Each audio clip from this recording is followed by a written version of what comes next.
अच्छा कर्म करते हैं तो शुद्ध होते हैं, बुरा कर्म करते हैं तो मलिन होते हैं। और इन दोनों का, अच्छे कर्म का और बुरे कर्म का फल शरीर प्राप्त करके हमको भोगना पड़ता है। और भोगने के लिए कर्म से प्राप्त लोक 14 लोक में जाना पड़ता है। कल भी निवेदन किए थे, ये लोक तो है ही, भोग लोक भी है और योग लोक भी है, पर इसके अतिरिक्त जो शेष 13 लोक हैं, अतल वितल आदि नीचे के और भूलोक आदि ब्रह्मलोक पर्यंत, सारे के सारे कर्म के फल भोगने के लिए प्राप्त होते हैं। इसलिए कर्म प्राप्य जो चीज है वह क्षणिक है, छूटने वाला है, किसी न दिन समाप्त होगा। इसलिए उस असली को पाना है तो उससे आगे बढ़ना पड़ेगा, वो ज्ञान के क्षेत्र में, आत्मा के बोध के क्षेत्र में। आइए इस प्रसंग में फिर हमारे बीच में हमारे स्वामी देवेश्वरानंद जी महाराज रामचरितमानस के बड़े अच्छे वक्ता हैं, उनसे निवेदन करें, भगवान की चर्चा श्रवण करा करके हम सबको कृतार्थ करें। श्री गणेशाय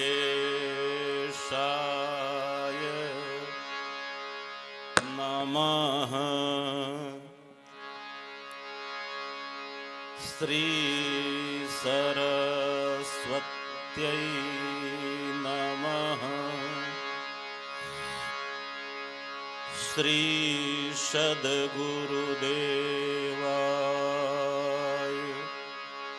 नमः। लोकाभिरामं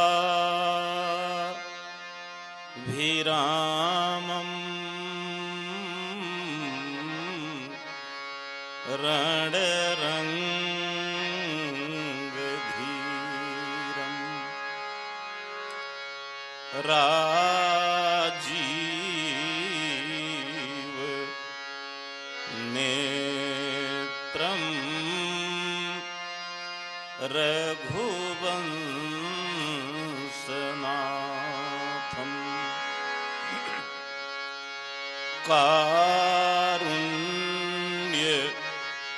कारुण्यरूपं करुणाकरन्तं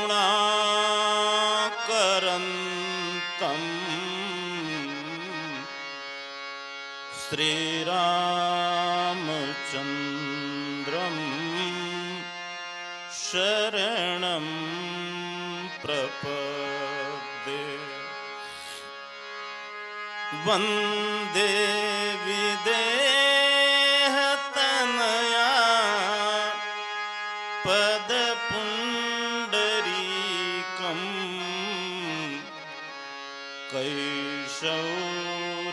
कैशौरसौरभ समाहितयोगिचित्तं हन्तुं त्रताप मनीषं मुनिहंससेव्यं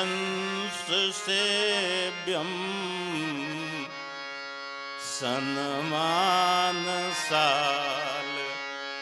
परपीतपराग पुञ्जं मनोजवं मारुततुल्यवेगं जितेन्द्रियं बुद्धिमतां वरिष्ठं वातात्मजं वानरयूथमुख्यं श्रीरामदूतं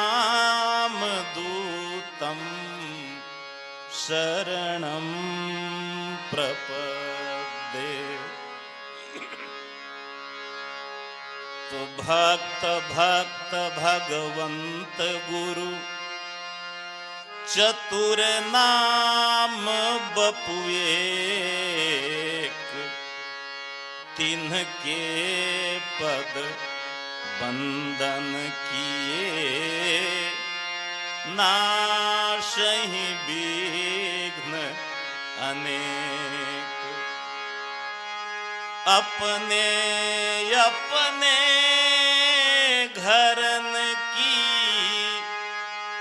सब काहू को पीर, तुम हरन की धन्य धन्य रघुवीर। गिरा अर्थ जल बीच सम कहियत भिन्न न भिन्न बंदों सीता राम पद जिनहि परम प्रिय खिन्न। प्रेम से बोले राजा रामचंद्र भगवान की जय। श्री सीता मैया की जय। श्री गंगा मैया की, त्रिवेणी संगम की जय। तीर्थराज प्रयागराज महाराज की जय। वेणी माधव भगवान की जय। सदगुरुदेव भगवान की जय। श्री हनुमान जी महाराज की जय।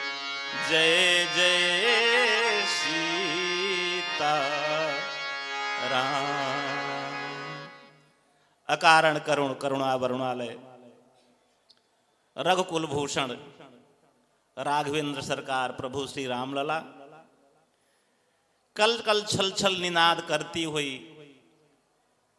अधमों को भी पावन बनाने वाली मां सुरसरी देव नदी श्री गंगा मैया तीर्थराज में पधारे हुए समस्त देवतागण, समस्त संत चरण सिद्ध चरण, सदगुरुदेव भगवान, प्रभु चरणाम्बुज चंचरी प्रेमी भक्तजन एवं भक्तिमती माता,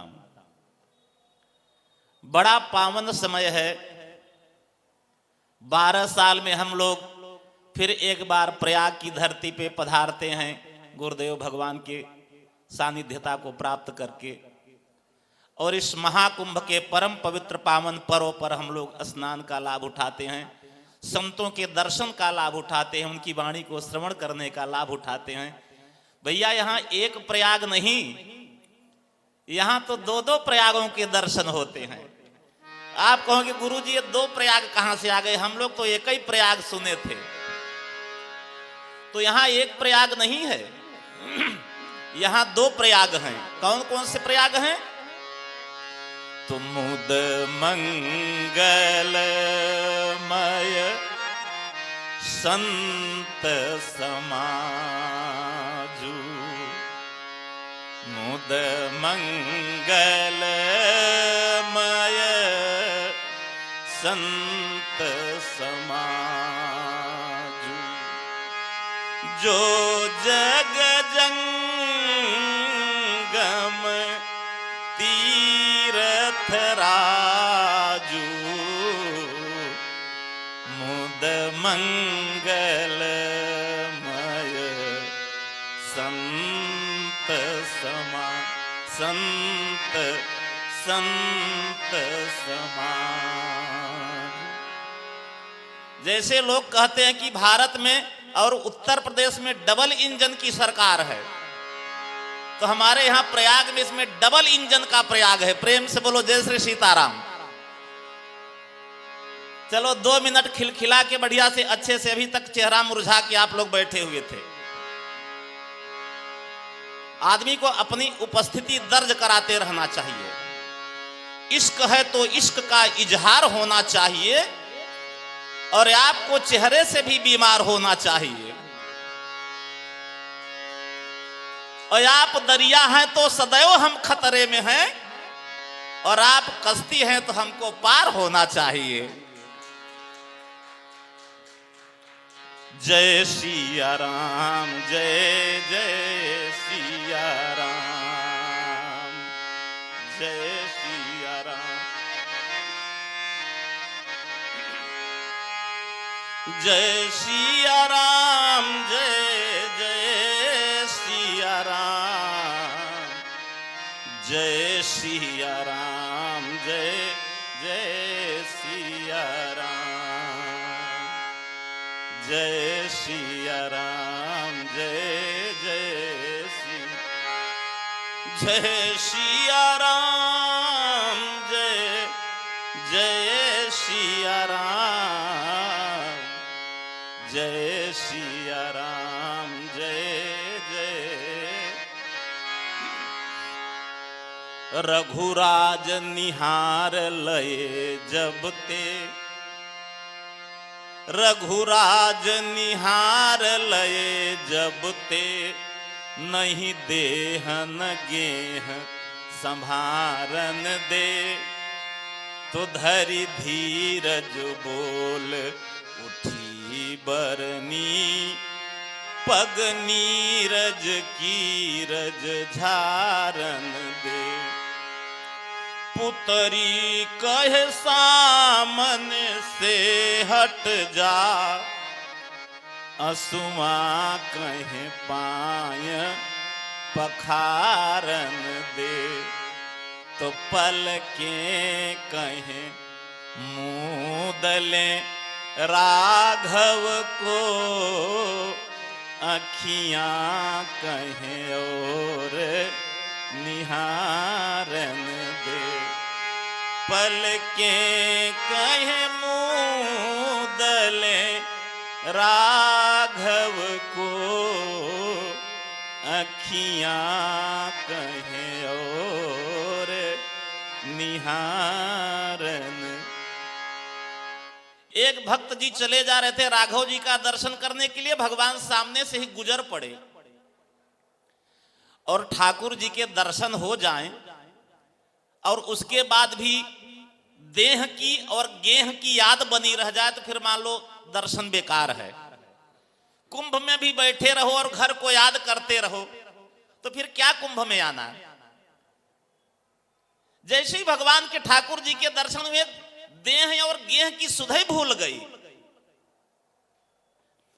तो आंख की बरौनियों ने कहा कि भगवान के चरणों में धूल लगी है, जरा इस धूल को, इस रज को झाड़ के रख लें, क्योंकि बरौनी झाड़ू जैसी होती है ना, और ऊपर नीचे चलती रहती है। तो बरौनी ने कहा हट जाओ, ठाकुर जी की चरण रज धार के रख लें। कौन सी चरण रज है? जे पद परसी तरी ऋषि नारी, दंडक पानन पावन कारी। जे पद जनक सुताउर लाए, कपट कुरंग संग धर धाय। अरे भैया ये रज बड़ी पावन है, इस रज को तो पाषाण में भी छुआ दो तो पाषाण जीवंत हो जाए। भक्त ने कहा हट जाओ, मुझे चरण रज झार लेने दो। बरौनी ने कहा कि हट जाओ, चरण रज झाड़ लेने दो। तो जब बरौनी चरण रज झाड़ने के लिए ऊपर नीचे होने लगी, तो पुतरी ने बरौनी को फटकारा, हट जा, जरा ठीक से दर्शन करने दे। और जब पुतरी दर्शन करने लगी तो उसकी आंखों में, भक्त की आंखों में आंसू आ गए। आंसुओं ने कहा तुम लोग अपने अपने मतलब में लगे हो, यहां राघव जी के चरण धूल में जल रहे हैं, हट जाओ, मैं ठाकुर जी के चरण पखार लूं। तो पलकों ने कहा भैया हम सबके काम कर देंगे, सब कोई हट जाओ, ठाकुर जी को पलकों में बंद कर लेंगे। तो बरौनी तू चरण रज झार लेना, पुतरी तू दर्शन कर लेना, आंसू तू चरण पखार लेना, ठाकुर जी को पलकों में बंद कर लेंगे, ठाकुर जी को यहां से जाने नहीं देंगे। तो रघुराज निहार लये जब ते, नहीं देहन गेह संभारन दे। तो धरि धीरज बोल उठी बरनी, पग नीरज कीरज झारन दे। पुतरी कहे सामन से हट जा, असुआ कहे पाय पखारन दे। तो पलकें कहें मूदले राघव को, अखियां कहें और निहारन।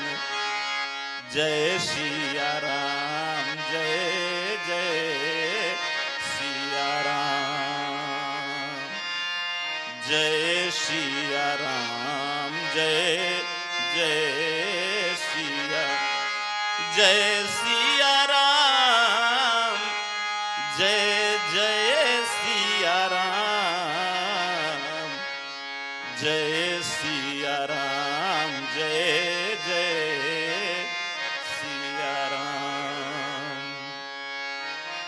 जय सिया राम, जय जय सिया राम, जय जय सिया राम, जय जय सिया राम।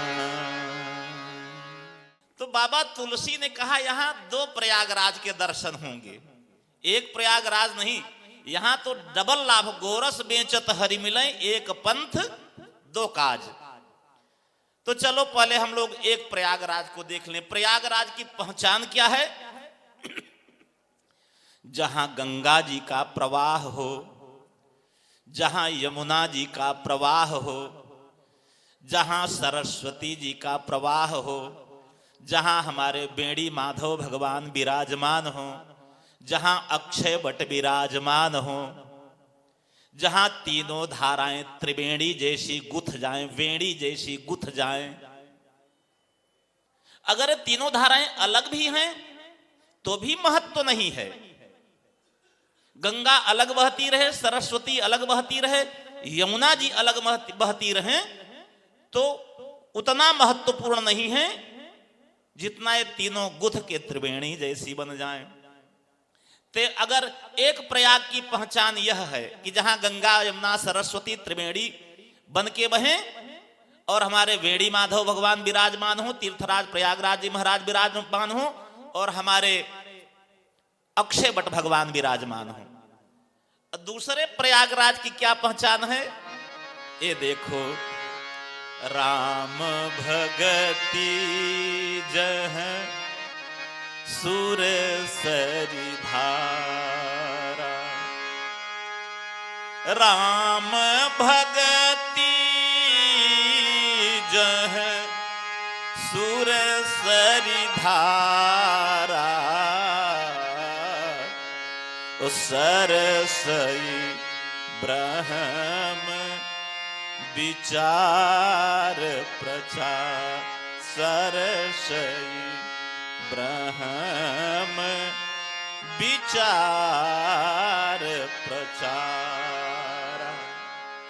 तीर्थराज प्रयागराज में एक गंगा जी बह रही हैं, तो इधर जो संत रूपी प्रयागराज हैं, इनके हृदय में भक्ति की एक गंगा बह रही है। प्रेम से बोलो सद्गुरुदेव भगवान की। दोनों गंगाओं में कोई भी अंतर नहीं है। हमारी जाह्नवी गंगा भी, सुरसरी गंगा भी, देव नदी गंगा भी व्यक्ति के पाप ताप को दूर करती है, पाप ताप को हर लेती है। और भगवान की जो भक्ति रूपी गंगा है वो भी जीव के पाप ताप को हर लेती है। अगर जीव के जीवन में भक्ति रूपी गंगा का प्रवाह हो गया तो फिर वो जहां खड़ा हो जाए वहीं गंगा है। अगर वो प्रयाग में खड़ा हो जाए तो प्रयाग में गंगा है, वो मध्य प्रदेश में खड़ा हो जाए तो मध्य प्रदेश में गंगा है, वो छत्तीसगढ़ में हो जाए तो छत्तीसगढ़ में गंगा है, वो उड़ीसा गुजरात में हो जाए तो उड़ीसा गुजरात में गंगा है। जहां ऐसे भगवान के परम पवित्र पावन भक्त हों, गंगा जी वहीं प्रवाहमान हो जाती है। और यहां तक नहीं, अगर भक्त की पराकाष्ठा हो गई तो गंगा जी तो रैदास की कठौती में भी प्रकट हो जाती हैं। प्रेम से बोलो भक्त वत्सल भगवान की। तो भैया, एक तो गंगा में स्नान करो और दूसरे भक्त की गंगा में स्नान करो। कोई भी संत मिले, यहां तो यही तो सबसे बड़ा फायदा है। उस गंगा में डुबकी लगाओ और आप भ्रमण कर रहे, कोई भी संत मिले, अगर आपने उसको दूर से भी प्रणाम कर लिया तो आपने दूसरी गंगा में भी डुबकी लगा लिया। भूल से भी कभी पागल भी संत हो तो उसकी मुंह से निंदा कभी मत करना, नहीं तो भक्त की गंगा तो रूठ जाएगी, ये भी गंगा रूठ जाएगी। राम भगति जह सुर सरी धारा, ओ सरस्वती ब्रह्म विचार प्रचार। आप कहोगे बाबा जी प्रयाग के बाहर गंगा जी, यमुना जी और सरस्वती जी इतनी महत्वपूर्ण क्यों नहीं है? तो भैया जीवन में अगर भक्ति रहे और भक्ति में ज्ञान न हो तो भक्ति अंधविश्वास की ओर बढ़ने लगेगी। तो इसलिए ज्ञान की गंगा के साथ भक्त की गंगा के साथ ज्ञान की सरस्वती का भी होना परम आवश्यक है। नहीं तो हमारी भक्ति शास्त्र सम्मत नहीं हो पाएगी। भक्त तो हम हैं, लेकिन हमारी भक्ति अंधविश्वास की ओर बढ़ चलेगी। अगर ज्ञान नहीं है तो कोई छोटा सा चमत्कार दिखा दिया, कोई हाथ में लाल मिर्ची निकाल के दिखा दिया, टमाटर भी दिखा दिया, कोई आलू भी दिखा दिया, तो सोच लेंगे यही भगवान है, और हम उस भेड़ चाल जैसी उनके पीछे दौड़ देंगे, जबकि वहां से कुछ मिलना जुलना नहीं है। इसलिए भक्ति रूपी गंगा के साथ ज्ञान रूपी सरस्वती का भी प्रवाह परम आवश्यक है। नहीं तो भक्ति तृप्त नहीं हो पाती। वो चाहे भागवत की भक्ति हो और चाहे मानस की भक्ति हो। हम भागवत की भक्ति में हम गोपिकाओं का भाव देखते हैं। गोपिकाओं को आप गंवार मत समझना। गोपिकाओं ने भगवान से कह दिया था संतज्य सर्व विषयांस्तव पादमूलम। बड़ी बड़ी वेत्ता थी गोपियां, वो बता दी थी आप ये मत समझ लेना कन्हैया कि हम कामना बस यहां आई हैं, हम तो आपके ही श्री चरणों में कामनाओं का त्याग करने के लिए आई हैं। अगर हम भागवत की भक्ति देखें तो उद्धव भागवत में सबसे परम ज्ञानी है, लेकिन ज्ञान के साथ साथ श्री किशोरी जी के चरणों से प्रवाहित होने वाली जो भक्त की गंगा है उसमें उद्धव जी ने अवगाहन नहीं किया है। इसलिए भक्तों ने उद्धव को, भगवान कृष्ण ने भी उद्धव को भेजा श्री किशोरी जी श्री राधा रानी के श्री चरणों से प्रवाहित होने वाली भक्त की गंगा में स्नान करने के लिए। तो भैया और ज्ञान बहुत है, हम प्रकांड हैं। पूरा चारों वेद हमें याद है, सभी 6 शास्त्र, सभी स्मृतियां, सभी वेद, सभी पुराण, सभी ग्रंथ, 18 पुराण सब याद हैं।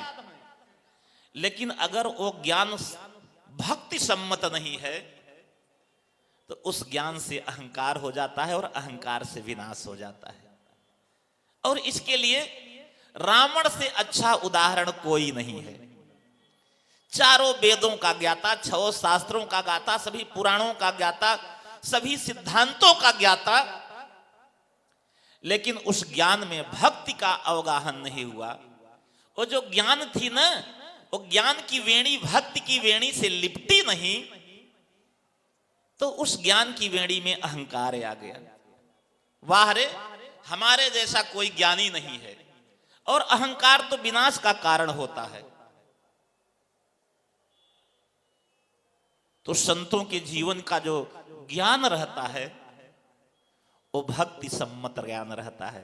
प्रेम से बोलो सद्गुरुदेव भगवान की जय। कोरा ज्ञान भी बहुत खतरनाक है। इसीलिए बाबा तुलसी ने लिखा ज्ञान पंथ कृपाण की धारा और परत खगेश लागी नहीं बारा। ज्ञान तो हमें काट के रख देता है। ज्ञान का अहंकार हुआ तो हमारा पूरा जीवन जो है ना बर्बाद हो जाता है। हम अपने को ही सबसे बड़ा ज्ञानी बन बैठते हैं। हम किसी को कभी सुनते नहीं, किसी से कभी कुछ सीखते नहीं, हम सबसे अलग थलग हो जाते हैं। बाहर हम जो जानते हैं वो कोई जानता ही नहीं, तो हमें कौन बताएगा। तो अकेला ज्ञान भी अहंकार का कारण हो जाता है और अहंकार विनाश का कारण हो जाता है। हमारे शास्त्रों में देखो तो रावण से बड़ा पंडित कोई भी नहीं था।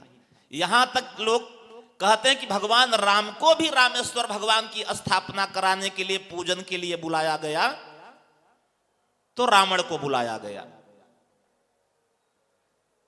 तो भैया ज्ञान के साथ भक्ति का होना बहुत आवश्यक है। ये माताएं चोटी, वेड़ी माने होता है चोटी, और जब चोटी माताएं गुथती हैं तो बाल को 3 भागों में बांटती हैं, बाल को 3 भागों में बांटती हैं और तीनों के ऐसे ऐसे आपस में फंसाती रहती हैं। और उन तीनों को देख के आप ये निर्णय नहीं कर सकते कि इसमें बाल की कौन सी शिखा है। इसीलिए हमारे संगम की भी त्रिवेणी में आप 2 धाराएं तो दिखती रहती हैं, लेकिन एक धारा उसमें विलुप्त रहती है।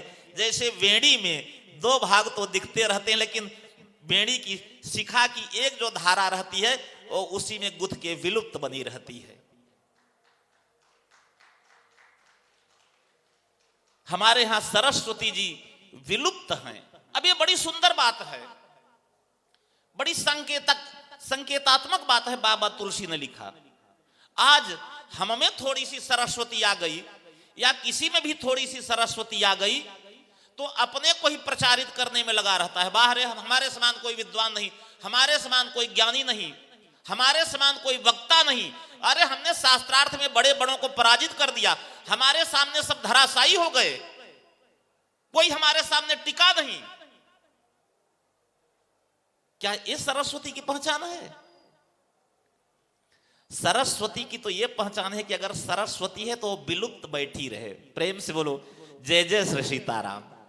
पता ही न चले हम कितने बड़े विद्वान हैं।